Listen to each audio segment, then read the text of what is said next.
All right. Well, thank you everyone for showing up here. I apologize for reading. I had an early morning, so I'm gonna read a little opening remarks. I'm Jonathan Trumpman, and along with Riyadh here, we're the new AIRIE board co-chairs. And on behalf of AIRIE's and its entire board, we'd like to thank you for coming to this evening. And thank you again, most importantly, to our host, Dr. Green of the Green Family Foundation, for having us at your incredible new art space. It's beautiful. Hope to come back. Hope you'll have us back again. We'll see how it goes. And just a little bit of background. I came back to Miami and was invited to join the AIRIE board and chair this year.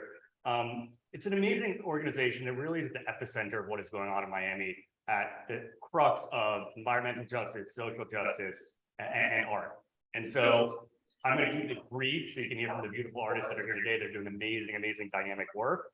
But it really is an amazing organization that has realigned recently to really look at how do you create spaces of belonging and environment? How do we make the Everglades a place for people that may not have viewed it as a place in themselves? And how do we take those narratives that these artists are creating and amplify them?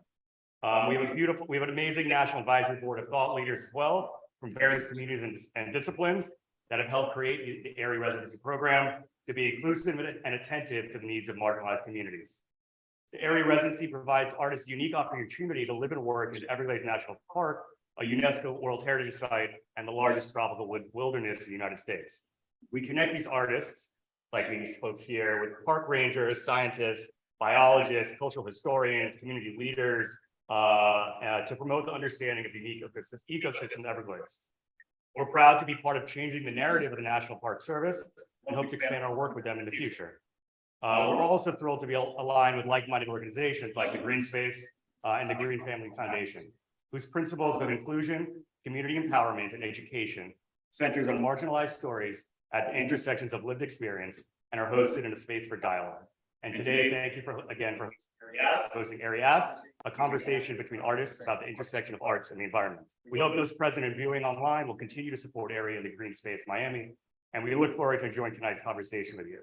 If you'd like to learn more, feel free to find myself, Riyadh, Yvette Alexander, our executive director, Arsimer, Cornelius, or any of us around. We're happy to tell you more about the exciting work we're doing. And with that, I'll turn it over to Arsimer. Thank you for putting on the event. Thank you. I will clap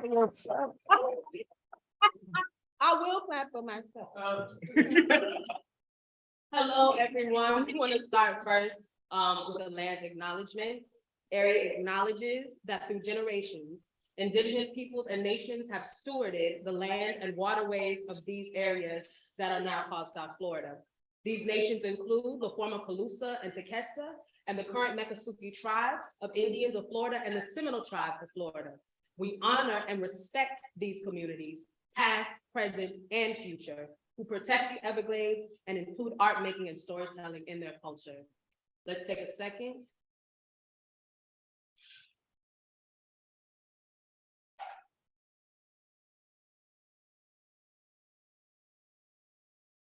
Thank you. We also would like to give a special shout out to our official partners, the National Park Service, Outdoor Afro, Love the Everglades, Friends of the Everglades, Locust Projects, the Sacred Space, Mud Foundation, Locust Projects, Dimensions Variable, and Green Space. Thank you so much. Please clap it up for the Green Space.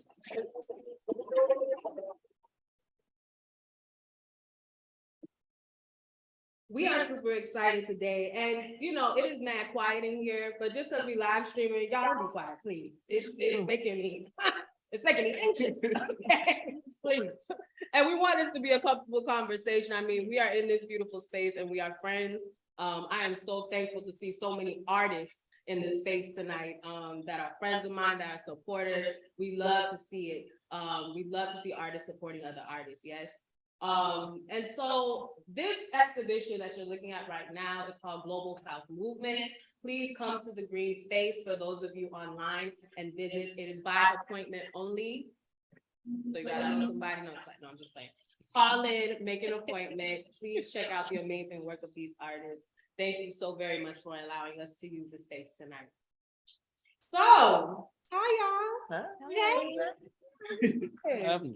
So we have here Khari Turner, our March visual artist in the space today, and Diana Eusebio, our indigenous artist and our January fellow.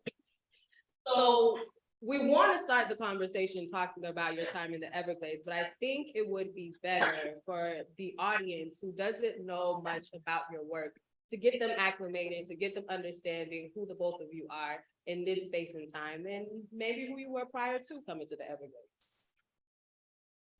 Either one of you. Yes. I like you first. Ladies first. Okay. All right, I'll go first. So my name is Diana Eusebio, and I am a multidisciplinary artist. I work across photography, fashion, and textiles. And the thing that joins all of them is really color, my appreciation for color and how it can tell stories.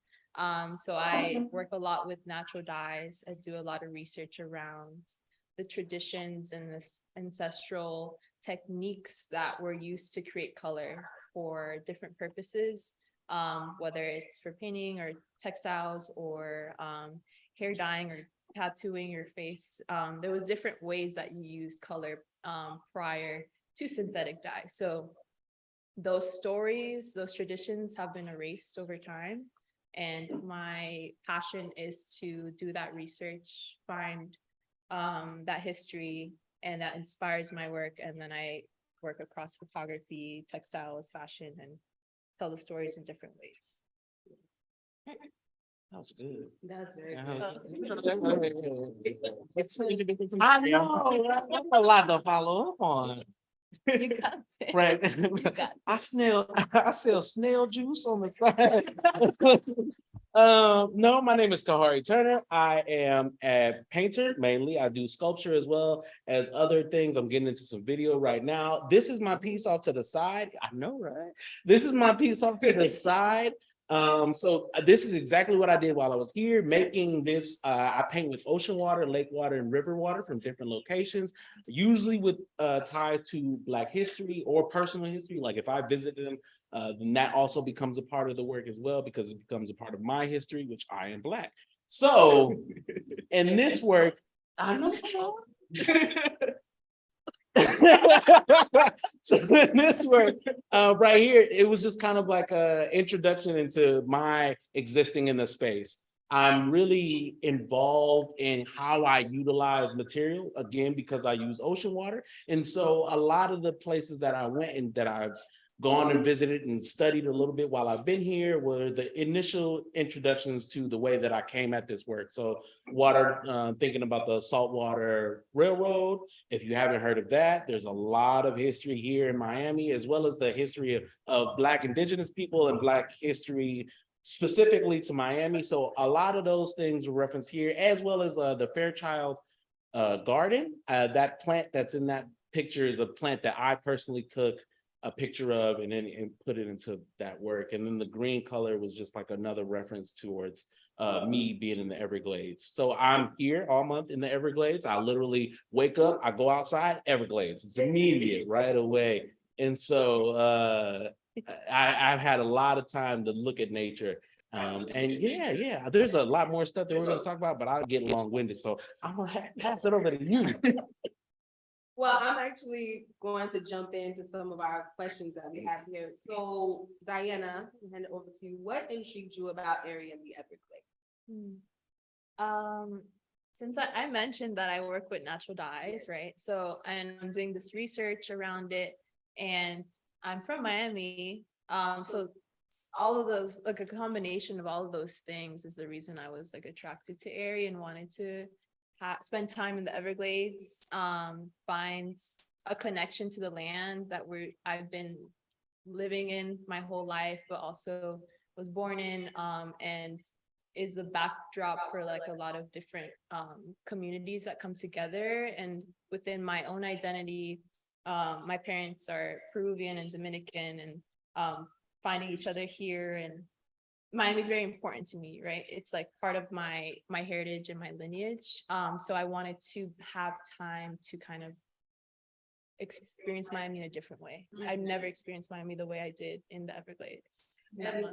And so, you know, we both talked about being from down south and how The southern people. What, Miami? Yeah. Which He's one is always talking about the north. And how he's Part. from the north. Cause I was in the North and South thing has to stop. It's I'm also petty. it's a you long know. drive. I That's what don't it claim. is. It's a long I don't drive. claim Up From the there, south. West Palm, I don't know what that is, past Miami Gardens, I don't know what y'all do up there. I don't know who lives there or why, but I'm gonna let that go. I'm gonna let it go. But I asked, we were talking about how people will live in Miami their whole life and never go to the Everglades. Mhm. We've had artists, local, who have been like, yeah, I've never been to the Everglades. I didn't even know what was out there. And there's so many weird stories about the Everglades. So I think it also turns people off. And so growing up down south, was that ever a conversation? Did you ever venture into the Glades at any point? I vaguely recall going to the Everglades, I think Same. in elementary school, Same. but I think everybody goes to the same spot. It's just Shark Valley Yeah. and there's no sharks there. There's It's just alligators. And that's what we decided that coming back here is live, right? Right, you don't know what to believe. I saw a dolphin though. Okay. If you saw everything, I came to the Everglades and said, I am going to see everything. Yeah, in you should. Miami Oh, yeah, it was amazing. that you can offer." Maybe. So, Khari, tell us, what intrigued you about coming out here Oh. to Miami Oh as a my whole? goodness. No, it really came down to thinking about the plants here, the water here, all the aspects of the Everglades that were very present. Also, I live in New York now. I've never been to Miami. I immediately was like, I definitely need to go to Miami. So that was also a driving force. But once I saw the program and the people that have been in the program and the talk that they did on Zoom, Cornelius was there and talked, and I really enjoyed. Yeah, I actually mentioned you in my letter. I was like, he loves nothing. I did. I did. That's how you get in. Anyway. Yeah, but no, so I saw the talk that they did, and I was like, "Oh, this is definitely something I would be interested in." I'm already so connected to water as a whole, and I know there's so much history here. And as I'm here learning about the Bohemian. Okay, thank you. You too try. That history and thinking about the people that were here before this Florida was even a part of the United States. So it was immediate that I was interested in the place, the location, and then as we kept talking and you all kept like revealing the magic of the place, and I really was just like, okay, when I get there, I'm doing everything I can. I'm doing everything I can. They said I'm walking out in the swamp. Let's do it. I'm going on bike hikes. Let's do it. I'm talking to the Rangers. They're taking me to missile silos. All right, let's go do that too. I went to a fair, and I guess I'm now a real Miami because I went to the fair. That's like real. That's you official. And survived. And And survived. Well, I left before I story. got there. So it was a good time.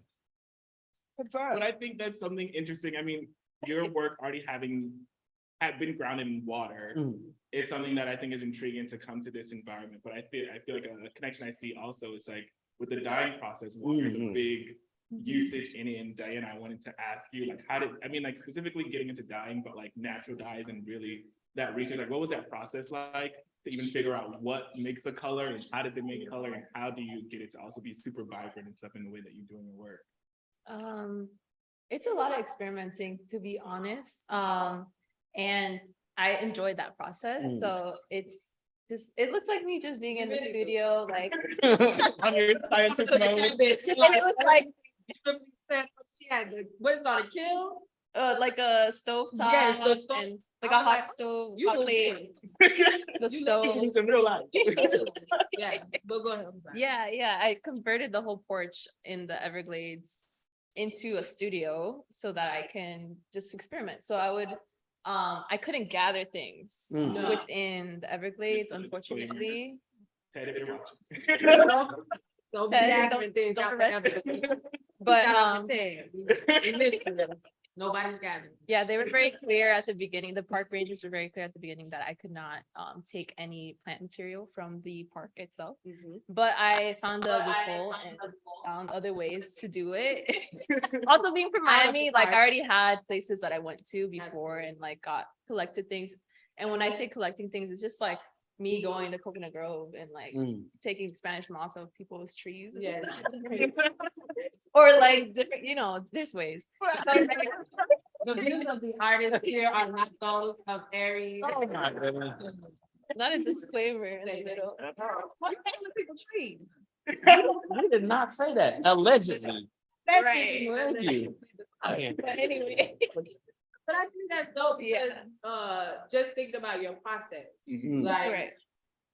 the fact that everywhere there is material. Yeah. I think sometimes people get very caught up in the idea that they need to have certain things in order to be successful in a project, in their work, in their artistry. And it's like everywhere there's inspiration, everywhere you can utilize things into your practice. Yeah. So. And I think also that's something I think about when you use the term of indigenous or native, and also the narrative like being native to Miami, like us here in all our kind of backgrounds and different things being grounded here. I think, could you talk more about that relationship as well? Of like being from Miami, being also from South Miami, where you're already near the Everglades, and what was that experience like to explore the Everglades in this way in your time? Yes, so I think about that a lot actually when I'm making.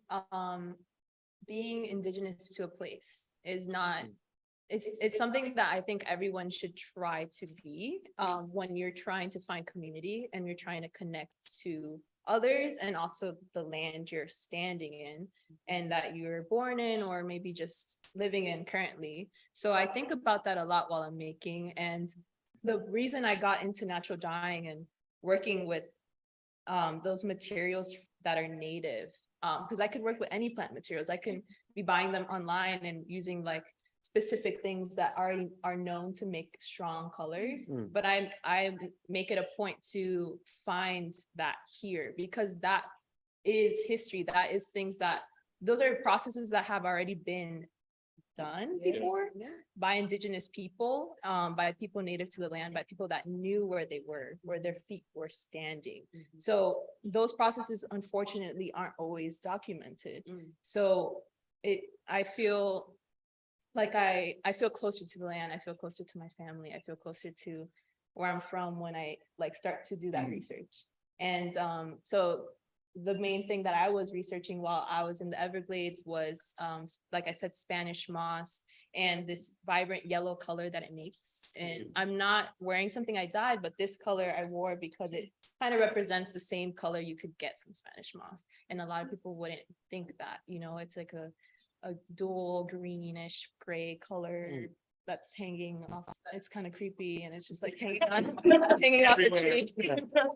And you don't really think that it can make this vibrant color and that it has all this history behind it and all these uses in the past. So bringing that to light, and then tying it to just my love for color and my appreciation for color. Because before I started natural dyeing, I just always loved color, but I didn't really understand why. And then you could always tell that I've been like, because my hands are like, my hands See are that right off the bat. I'm like, are you good? You should have seen it 2 days ago. It was like my whole hand was blue, like Oh, wow. both of them. Just my thumb is blue now, but I look like an avatar. I love it. In speaking about the past and influence, I wanted to, if you could share with us, Khari, your grandfather was a draftsman. And so you pull from that in his work. Yeah.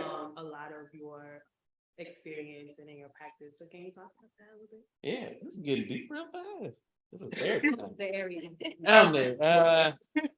So just a little bit about me. I grew up in Milwaukee, Wisconsin. I was raised primarily, at least as far as I can remember, around my grandparents a lot. So my grandfather was a draftsman. He used to worked for this company called, what is the company?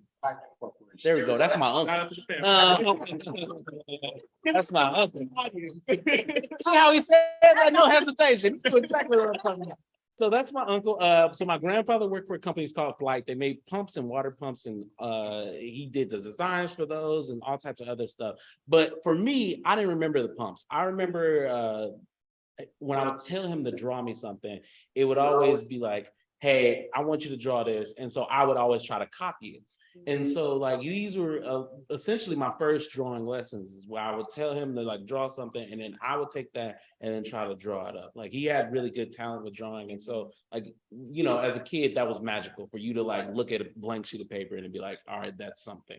And then for me to have to like try to create that type of magic. And so thinking about my ancestry is essentially with my grandfather, I think a lot about the way that connecting back to a community starts with family and then becomes something else, because I feel like now the work is connected to so many different people in a way that I don't even know that he would have noticed or known of. He passed before, you know, all of the things that I'm doing now happened, and I think of him often when I create. And so a lot of the relationship that I have with history and with the painting, and even talking about my paintings, because I make them with ocean water, the whole idea started off with people died in this water. People went through this water. A lot of Black people don't know how to even swim in this water. So to think that you have so much of a connection to the ocean, and there's people who are afraid of the ocean, which you have good reason. The ocean is terrifying.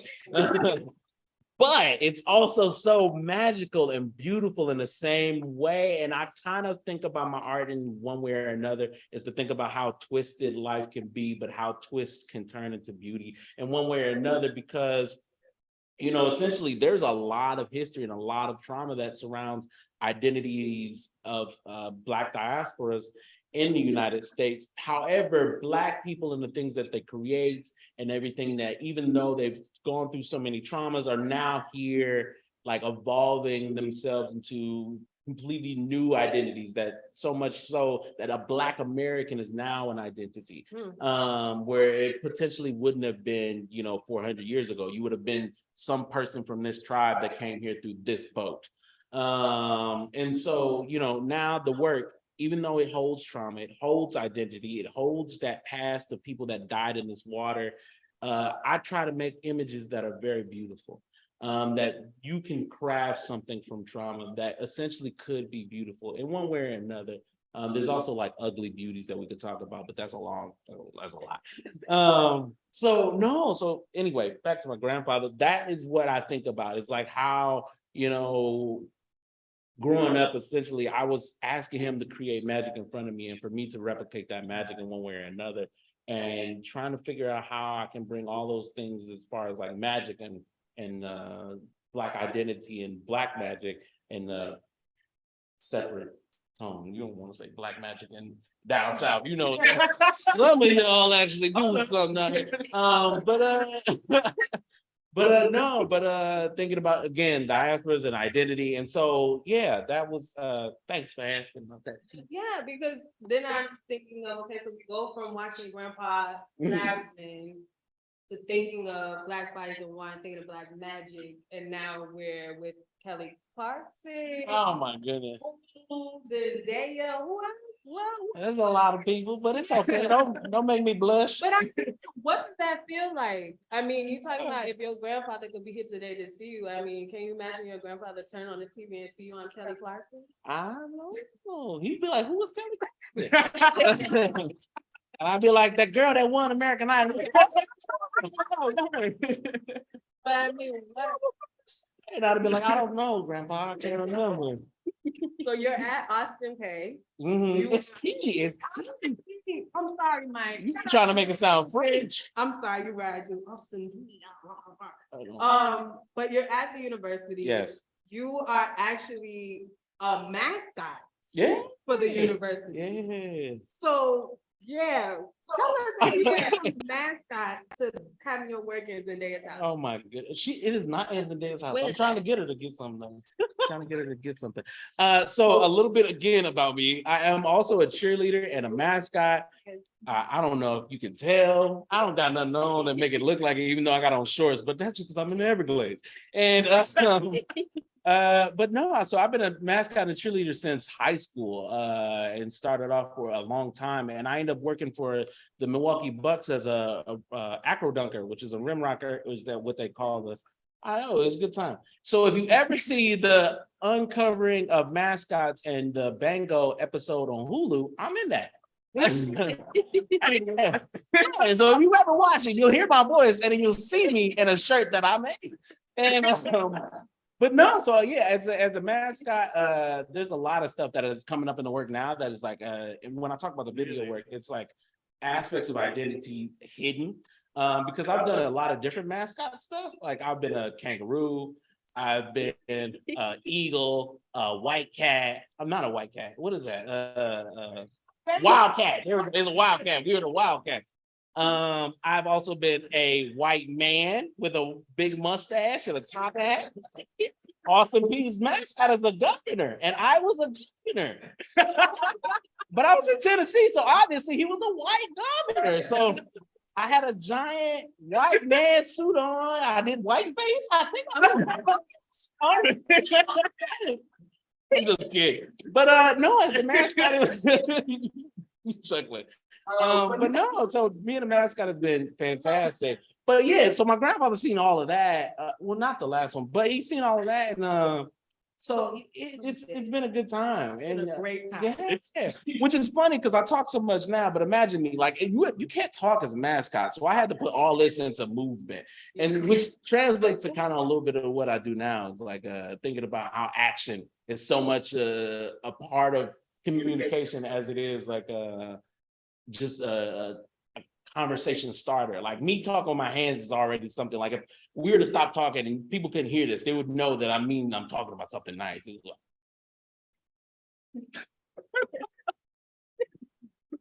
Yeah. Right. Right, but no, so yeah, mascot, being a mascot, being a cheerleader is also another part of just expression in ways that may not be able to be heard, but can be seen. When we say AIRIE artists are Let me interdisciplinary. say.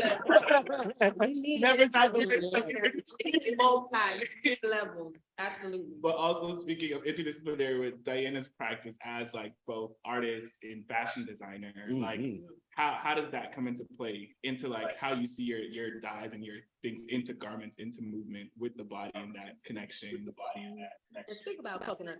I know I want to hear this. from the archive. So I have a coconut as a bag right now. And this is how this came up. But this ties kind of to it because my background's in fashion design. So I was making all these garments, and I would make garments out of coconut husk, and I would make garments out of palm tree fronds, and what else did I use? I used leaves. I used a lot of natural materials, which is really funny. Yeah. Exactly. Literally just go in my backyard as a teenager and just like collect all these materials and make things. And I was making things for the body, but then they were very hard to wear, like actually wear. It's a full circle moment. I didn't even think about that. Coconut couture. But yeah, so my background is in fashion design. I studied fashion design and then I studied textiles. And when I studied textiles, I started to learn a little bit more about like all the processes that you can do to fabric after maybe the garment's already made. And I never thought about that way of making. I actually got into fashion design because I was doing drawing and painting. And I started going to this place called Art South that was very close to the Everglades because I'm down south. Like I live down south growing up. So it was in Florida City. That's where we were living at the time when I was in middle school. And my parents found out about this program that was for fashion illustration. I was like, oh, perfect. I love fashion because I like to wear things. And then I like to draw. Let me do that. And so I went into that class. I went into exactly. That's my 13-year-old thought process. But at the time I was like, okay, I'm gonna draw things. I'm gonna draw little designs. I'm gonna wear them. But it was no drawing. Like it was full on patterning, drafting and constructing and sewing garments. So after that class, my mind was blown and I told myself I was going to be a fashion designer. And every time I would see someone walking with clothes on, which is all the time. Every time, every time I would see someone. It's a bit low. If you don't, that's your business. Very on brand for Miami. Right, sometimes. I did not see that part of Miami. all the clothes, but when I would see people wearing clothing, right, I would just be able to like take it apart in my head and know how to construct it. Oh, that's dope. And I didn't realize how impactful that would be at 13. And then I started to combine that with textiles and with then photography in undergrad. I started getting into photography to photograph my fashion design work myself and tell stories, because I was making all these clothes and they had all this history and all these stories that I wanted to tell people. But on the runway, that would all be lost. Like maybe in 3 minutes that people would walk up and down the runway, you wouldn't really understand what all the process and all of the history and the stories and my family's history that went into these garments. So I started photographing them, and then I started creating these worlds around the photos and then styling, and it kind of became a combination. Then it became larger than fashion. It's not about trends. It's not about commercial clothing and, making profit off of fashion's like one of the biggest pollutants in the world. And so I always had a problem with that, being that I was making all these things out of natural materials and cared so much about my environment. And I say my environment because I'm talking about like the land that I'm here now. So I was at a crossroads. I was like, I don't really want to be a designer anymore. I don't want to contribute to that, but I still am very interested in it and I'm not going to abandon it. So I thought, how can I contribute in a way that's more sustainable, a little bit more thoughtful, hopefully tells a story that people can relate to, because it's my story. But I think that being in Miami and there's a lot of different people that have different combinations of backgrounds that have a very intersectional identity that goes from Black, Latino, Indigenous, and it's always been hard to find things to relate to, or stories that I see on the walls in museums that I can say that I understand or can represent me. So I started to create things that I thought needed to be heard and seen and uncovered, and histories that kind of were always put or like always erased over time. No, and that's and I feel like that level of like intention and storytelling comes out in like all of our work, but also seeing this kind of like push for like heritage and the narratives in these stories. And I know like you went to Peru last year, did AIRIE, came back to the home base, and then you just went to the Dominican Republic. So now you feel like in all your dots geographically, but like what was that experience like for you doing your residency there versus like these other times that you've taken to like intentionally make time to like look at that and look at how it pairs with your practice? What was that experience? Share your time at Mecca and all those things. I'm so excited to talk about that. So excited. I just got back on Monday. So I was there for 3 weeks in the DR. And my dad's side is Dominican and my mom's side is Peruvian, right? And then I've been to Peru multiple times. My mom tells me all these stories. She's like very open. And my dad's there, but he doesn't tell me anything, or he doesn't tell me as many stories, I would say. I wouldn't say he's not, he shares things, but he's not as open as my mom about like the heritage and all his stories. And he has these full stories. So it was really beautiful because I got to go to DR for something work related. I was showing some pieces during their design week. They had this art fair called Mecca. And then I also did a residency during that time. And at the end of it, so last week or this past weekend, my dad comes and my mom is there, and we do a family reunion, and I get to see all these people, and I get to see him like glowing and full of all this like. Years was it? Yeah, it's been 22 years. So I'm getting emotional, but it's been a while since my family had that connection. And I'm so excited to talk about it. Yeah, it's a joy. But yeah, I feel it was really refreshing. It was beautiful, like a great experience. And I got to meet all these artists during design week. It was like the perfect time to go. there was these artists that are from the Dominican diaspora. There's people that are living in the DR, but also artists that are coming from New York, they're coming from Miami, and you're getting to connect with all these people. And then I met this guy that works with natural dyes, hence my hand being discolored. I went to a studio in this place called Samana, and it's this beautiful countryside, but it's also near the ocean, and there's cows like when you look out the window, there's a bunch of cows everywhere, just like grazing, and his studios overlooks all of that, and he's working with all these materials and gathering. And so I got to work with new materials, new fruits, and this specific fruit called the hagua, which creates this black dye or brownish bluish dye. And it was actually used in indigenous cultures by the Taino and by the Amazonian and Quechua people, so in Peru and in the DR. So that's perfect. It told a lot of my stories, and it was used to tattoo and create designs on the face.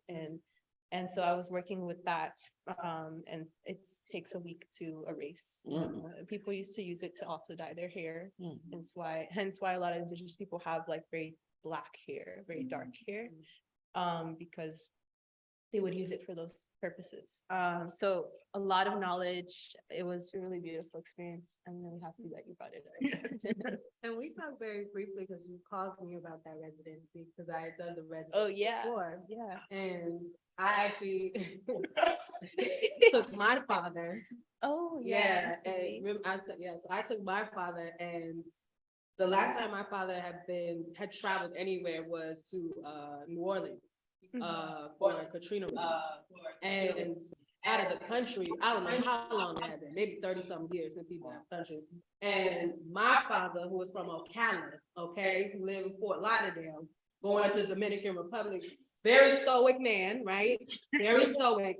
He gets to DR and he is talking to strangers, okay, at our hotel, just outside talking to strangers, smoking a cigarette. I'm like, you are very comfortable, sir. And but he had an There's amazing time. that and comfortability. yes, There that is a same community glow, there. like, yeah, so you about to make me cry with you. Yeah, having my father there and seeing him be excited and be in the stage and be like, just like, hey, what's up, man? You gonna get coffee? I'll walk with you. No, you won't. You don't know this man. Don't walk with this man. But I think it's Are a you speaking testament to having. Spanish with people too? He was That's trying. I'm picturing it. Oh, yeah, yeah. But It was a little bit, you know it is. But it was a testament to how we think that, our elders don't need space, that they don't need room, that they don't need art, they don't need to have moments like that. They absolutely do. And, I don't know what my father's light up face is, but I know it's opposite of his regular face. And he had a different face when he was in DI, for sure. So, Khari, I'm gonna ask you, what's been the most impactful thing that you've experienced or that you have found out about in your research? As you've been painting in the park, I saw the public activation where you were just painting out there at the Everglades National Park. And I was like, okay, that's brilliant. So tell me, what's been the most impactful experience that you've had? That is hard. I've been here for almost a month. I leave Friday. So there's been so many stories I've kind of been digging into, and a lot of people that I've been talking to and thinking about the traditions of here. Again, this is my first time in Miami. I've been to Florida, but like Daytona, and that don't count. In Orlando, Disney don't bother me. But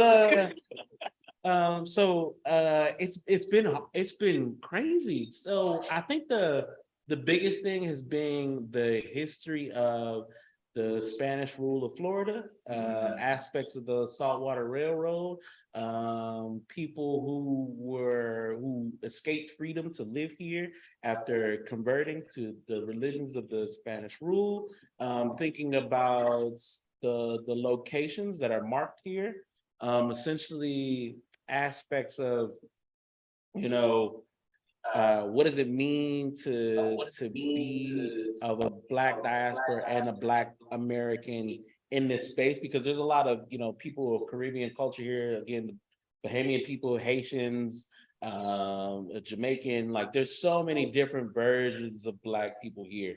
So I don't know, I love just riding around. Like I got that rental car and I was like, I paid for it. Yeah. So I gotta drive. And so and so riding around so many different neighborhoods. So she was clothes. I wanted to go where she went with people without clothes. I'm sorry. Anyway. But no, so like again, it's been really interesting just learning the history of this place. Knowing, because like all of my research before this has always concluded with America and 1619 as the beginning of like a tradition or a value for the space of America, North America. And then you get here and then you're like, no, we started around 15 such and such. I think it was 1565 or 1556, somewhere around there. It's like, almost 70 years prior to the 1619. And thinking about how much time and space before we even, said this was America, and like the relationship with people who came to this country, not through free will, to the what we know now as North America, and thinking about that tradition. And those stories. And again, a lot of my work is about partial identities and partial unknowns. I grew up without a father, so there's always a part of me that I don't know in one way or another. But like, I don't take that as anything other than, I am who I am and I'm a whole being. So because I don't know that partial does not mean that I am still not who I am as a person. And so in the same way with these paintings, like you don't always get the full representation of a figure. You get a nose, you get a lips, you might get hands, but that's a person regardless. In the same way that, again, I'm working with water and everyone here is related through water. Like regardless of what you are, who you are, your body is made up of mostly water. So we are all essentially all water and people and beings of water. And so the whole idea is like thinking about that as like a relationship, that we are all an ocean essentially. Like if we all connect as water, we now become a lake or a river or a span of an ocean or anything like that, aquifer. But You got bars. All together, it's gonna be a lake? yeah. Because imagine all these people, like if you ever go to a concert, you call it a sea of people. I know that's a bar though. I believe that. But no, so yeah, so it all comes back down to the same thing. It all comes down back to water. And I think those connections, like we see it in so many different ways. Yeah. We see connections between what we've all done in our time in AIRIE, in ways of that. But I'm also, going back to what you said about, the history of Black people in Florida, particularly as like a liberated space for Black people amongst the environment, amongst Indigenous communities. I always think about what does liberation feel like and also what is rest. And I think especially as both of you are booked and busy artists traveling and doing a million things, like what does rest look like for you? And also were you able to find rest during the residency? And also what does your rest look like outside of that? Well, definitely found rest during my month. I was in AIRIE in January. There was a lot going on. I'm gonna be honest. Like I didn't fully just wake up every morning and just sleep in, and I don't know. I just didn't. I was texting you. I'm from Miami, so I had things to do in Miami, so I would drive into the city sometimes. But I did have way more opportunities for rest and for stillness than if I were just living in the city, right? So it was after Art Week, like December is a big month here, and we had like all these activities and a lot going on. So January was very renewing, and it's also the beginning of the year. So I felt it was very symbolic. I felt like I got that opportunity to just connect with the land, with nature, and just sit there and just hear whatever I hear or think whatever I think, and then start to come up with ideas and kind of reflect and have these moments of well, how do you say that? Inspection? Introspection? Yeah. Yeah, that's the word person over there. But in my have bars, poetry, though. These are the white boys don't got nothing in the world. Don't come to me. Introspection. There you go. There you go. So I had those moments while I was in residence there during January. So I definitely found the time, the space, and that was actually what a lot of my application was about that. I proposed rest as something that is needed within the artist's process, a moment to kind of recollect, because you're not always supposed to be making. And when you're resting, you're also preparing. It's part of the making process. So that was amazing that that was heard and that was taken into consideration, and I had that opportunity. Oh, yeah. Out here resting. Man. You went to the fair. No, I do a lot in a day, which is crazy because people think I don't sleep, and I'm like, no. I love sleep. Really do. I think of resting as a part of my practice. So a lot of the stuff that I do is me just sitting in front of paintings and kind of meditating in one way or another, because I'm so focused on what I'm doing that I'm either thinking about something and I'm letting my hands just freely flow, or I'm sitting there and I'm kind of running through different scenarios in my head, some that are dealing with art, some that deal with regular life. And just allowing myself to be able to paint. So resting here was interesting because, again, I live in New York, so I didn't have anything else to do in Miami other than what I potentially could get myself into in Miami. And so I woke up with the Everglades immediately letting me know that the tree that I looked at yesterday will be there tomorrow. And so I just said it. Anyway, but no, I'm dead. But no, so like resting is always a part of my life. And I think that thinking deeply is such a part of society that is taken away from a lot of people. Like everybody is always concerned about what they're doing, so they don't get to think deeply about a lot of different things. So it's really interesting to see, like, especially you all as artists, because there'll be something where I can't remember. We were like walking yesterday, and you had stopped and was like, "I really like that." And I was looking like, "What is this?" Like it was just a random leaf. And like, "Oh, this is great." And a lot of people don't. Hey, well, I do that all the time. So we were walking. We were walking, and I was looking, and I was like, "That is a nice chain." Like she was like, "What are you talking about?" And so like aspects of rest always came to me as like aspects of free time to think. And rest always translated to opportunities to be able to think freely without persecution onto what you're thinking about. And thinking, whatever you want to, and being able to freely say like, that was kind of weird, but whatever. And so like being in this space and resting was always initial. As soon as I got here, and as soon as I parked that car, and as soon as I was like, all right, I'm not sleeping in a tent, like I was like, I can rest. Because living in New York, you hear all types of noises, including music. So to be out here and be quiet, there was times I left that TV on. Yeah, there's TV out there. I left that TV on, but it was always so peaceful because I would wake up and I would put TV on a sleeper. So like when I wake up, it was quiet in the morning, which is really great. So rest is always like a part of the work, as well as like the experience here was like really great because there's a different type of silence that comes from nature that you don't get in the city. We would like to open up to questions from you all. Oh, I see a hand all the way in the back, all the way in the front.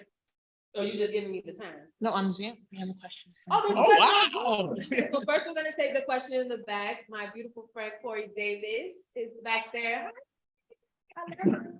Okay, go ahead.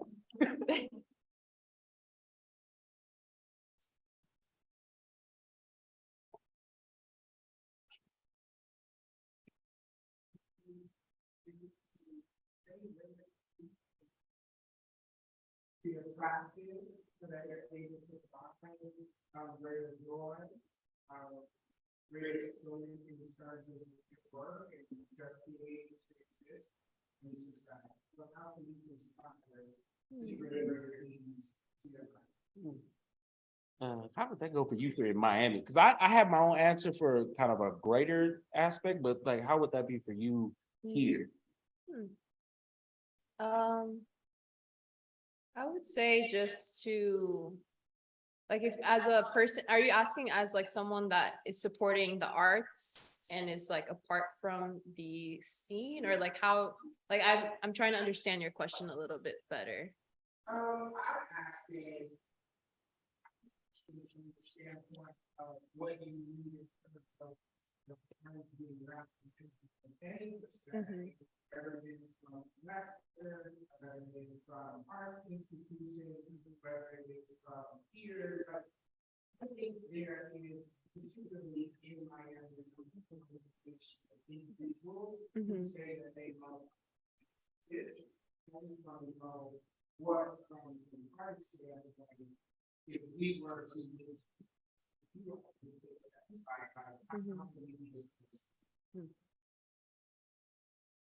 Okay, I get it now. Yeah.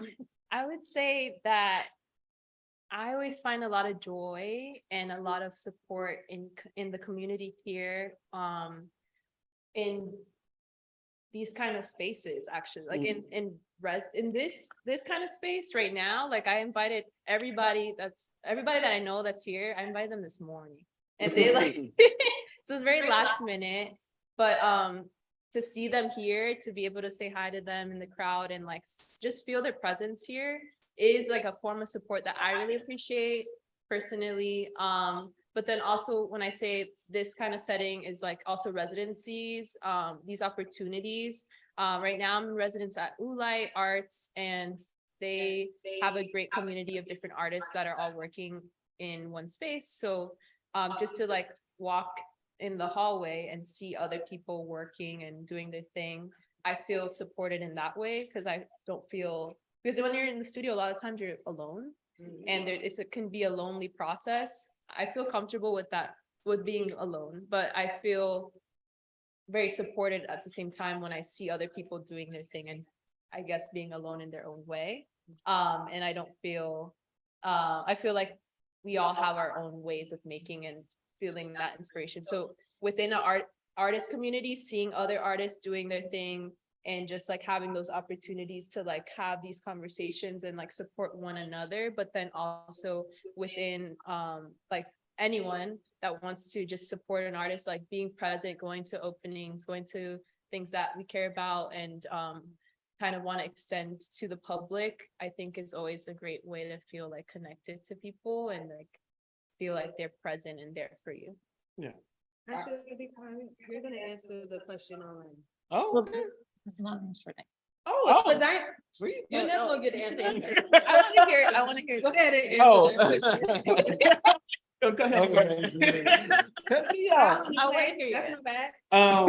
So for me specifically in visual arts, I try to always be like aware of my surroundings, essentially as an artist and as also an artist that is living off of my art. The biggest thing that I think, obviously, buy people's work, but that only comes as being a part of funneling money into financially helping them explore and create space to create more work. Money is, one thing or another, but if you could tell somebody that they have their rent paid for a month and their food paid for, and you can get some supplies, they would be happy with that. Having money is one thing or another to somebody who's like really wanting to create art. And so like, obviously purchasing is always number one because you give time and space, which is what artists really need. But I think the biggest thing is creating space for being an artist to be realistic. A lot of artists don't do that. A lot of artists don't think being an artist is even real. And if it is real, it's real for somebody else. It's never seen as like you don't have a come to work day and somebody comes in and they're like, oh, I'm an artist. And then all the kids be like, oh, we know exactly what you do. Like, no, you don't. So like being able to tell artist stories, doing things like this and then events, but being able to make art and being an artist become real to somebody is a completely different conversation because then they can see that they can make it. I'm from Milwaukee, Wisconsin. I don't know too many living artists that are working and represent Milwaukee, Wisconsin in one way or another. And so to be where I am now, to do the things that I'm doing, the Kelly Clarksons and albums or whatever, and to say I'm from Milwaukee and this is real means more to the younger generation and artists who are up and coming because it's like, oh, like he's from where I'm from, like he's doing that, like that's obvious and that's something that I can potentially do. Whereas like being a basketball player, being a rapper, being a drug dealer are very, very in front of you as a youth, and especially a Black youth. Like those are things that if you want to get out of your situation now and you want to get out fast, then those are the things that you do. So being and making sure that artists are at the forefront of these conversations and making space for them to be able to talk about how to become an artist and how to make it as an artist, and then also give money so they can become artists and can do the things that they want to do, because being an artist is very particular and there's a lot of ways to get into it, but there's also a lot of things that shun you from even becoming or breaking out of the space that a lot of artists are usually in terms of like emerging. But yeah, so I think the biggest thing is create space for art and artists to be very visible, and that you can become an artist, and even if it's not specifically just being a painter, like there are programs, there's curation, there's things that are obviously out there for artists. There's grants that a lot of artists don't know anything about. I'm in this program now, and I'm hopefully going to spread the message that ARIE is a residency that you can do that helps you out for an entire month, which a month is a lot of time for somebody who's working a 9 to 5 every single day. So like having those things be very visible is like the biggest thing. If you can spread that as much as possible, I think that is always the case because the money is out there. There's a lot of money out there, and that being able to give access to artists and to people who want to become an artist is probably the biggest thing that I would say. Anyway, you. So Grace Kwan on Zoom wants to know for Diana, with your background in fashion and now exploring natural dye, how has your relationship with color evolved within your own personal storytelling? That's a great question, Grace. I went to undergrad with Grace. She's also an artist. So that's really nice to see her or hear her question because she saw a lot of that process. So color has always been a big thing in my work. And at the beginning, it was something that I think identify with, and I would have my stories around, and there's a specific stories that started everything. So there's the color red, which is very important in my work, and it is my favorite color, and a lot of people know this, but it's just the color that became my favorite color because of the story behind it. So my mom in Peru, when she was growing up, would go into the backyard and collect these bugs off of the cactus tree in the backyard, and it was basically like money growing on trees, literally, because these bugs you could take to the market and sell, and they were very valuable. So whenever she needed a new pair of shoes or something, my great grandma would tell my mom to go back in the backyard and get these bugs, and then they would sell it and make money, and then she could have things. But there was all these stories around this bug and the color that it made, and it made this vibrant red, and it has history around it. So I created all these works around red a long time ago that was more like photography, and then I started to actually think a little bit more about those colors, and it's progressed into the actual material or like media that I use. Like creating color and how that is something that has been happening for centuries, but hasn't been appreciated as much as it could be. So it came from something personal, just a personal story, and then kind of progressed into now this richer history that's wider and bigger than me. Yeah. No, that red is expensive. Right. We do have 1 minute left on the Zoom, so, oh, you have another question? Yeah. So if we hang up on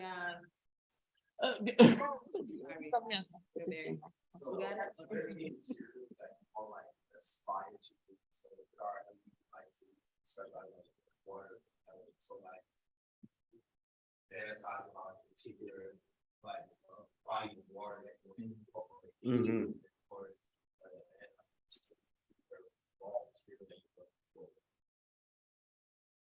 Yeah, I'll go. With water, there's so many things that are connected. And I think that the biggest thing that I'm wanting to plan right now, which this might like being an artist, you got to think like what you're doing tomorrow, but you also got to think like what you're doing the next 5 years or 10 years. And so this 10-year one, this 10-year one, I'm thinking of trying to take a boat from America to Senegal. And as I'm like journeying through to like collect water in the middle of the ocean, like not just like off the edge. Oh, Market starving. I'm dead.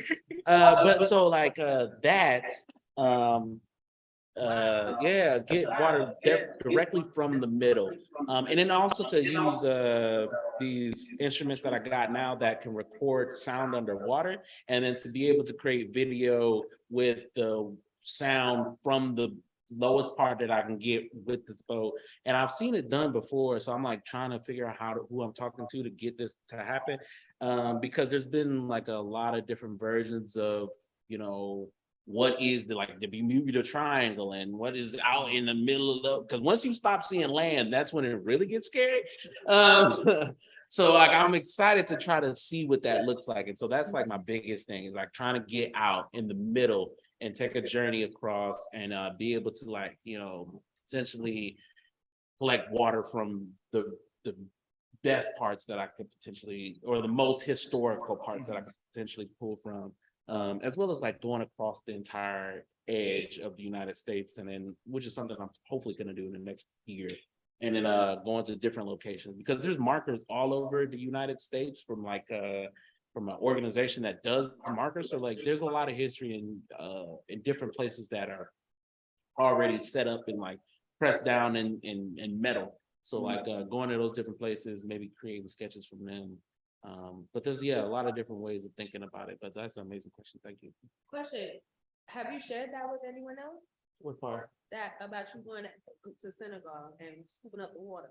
Huh? Oh, no, not yet. So it's a first. Huh? You heard it here first. So You heard it here first. All diamonds in a row. So it's an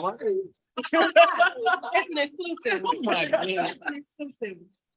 Airy ass is very exclusive. I just want to make sure we've archived this. Yes, we have this. I just want to make sure we can move on. All of that. Just know you heard it here first. That's true.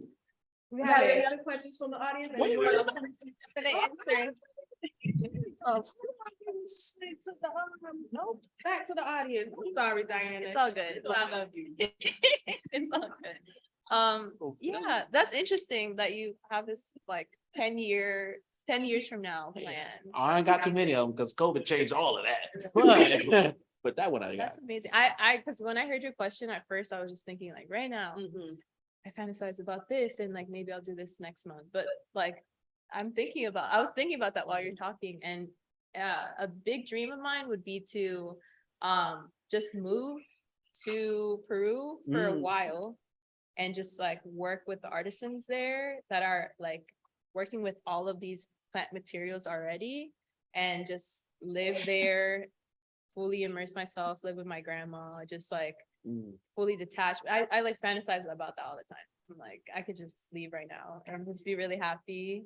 And just only speak Spanish and just not. But then I think about like how I would balance that with like a practice maybe here and showing work in other places. And I think it's possible, but Yeah. that's something that I do think about in the future, like 10 years from now, maybe, or maybe sooner. Yeah, But you could do that next yeah, month. I could do that. Yeah, it's just, We selling that pieces. but I think big after you said that. This is like a really amazing idea that you have. We are at 7:35, so I would ask that if you have any more questions, please see Diana and Khari afterwards. We encourage that, please. And before we go, I just want to say one more time, thank you to Green Space Miami. Green Space, as everyone knows, is a community space. It is an educational space. It is a space that is trying to really do the work of showcasing beautiful arts and beautiful moments in the city.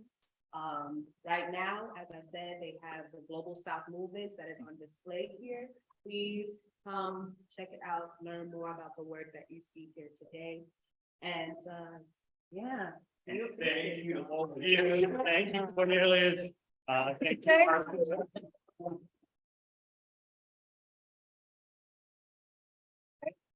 Thank you, Diana, for being so generous with your time. And for those of you who don't know AIRIE, come find out more about us. Come visit us in Everglades. We're going to be doing more events trying to bring art and environment to Miami. So stay tuned. For those of you that don't know, Passages was just exhibited at Aspen Ideas, which was done by our AIRIE fellows. And we're doing more great work. And for those of you online that can support us, AIRIE.org/support. It doesn't come free either. So we appreciate all your help and support. And thank you guys. Thank you. I'll go pick up a copy here. There's a feature of Passages. There's an image of Arsenal here. Someone's find it. They're a feature with AIRIE in this magazine. So definitely thank you to also Impact Edition for featuring us. And to learn more about AIRIE and the exhibition that's currently out. And before we leave, I would like to bring up someone very special, the food that you all had tonight.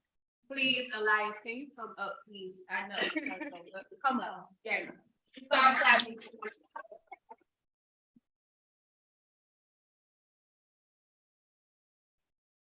I think that even though it was exciting having y'all, the most exciting was being able to have Elias bringing his beautiful work and contribution into the space. Elias, can you tell about the work, about the organizing, how you're organizing around food and how we can help you in your efforts.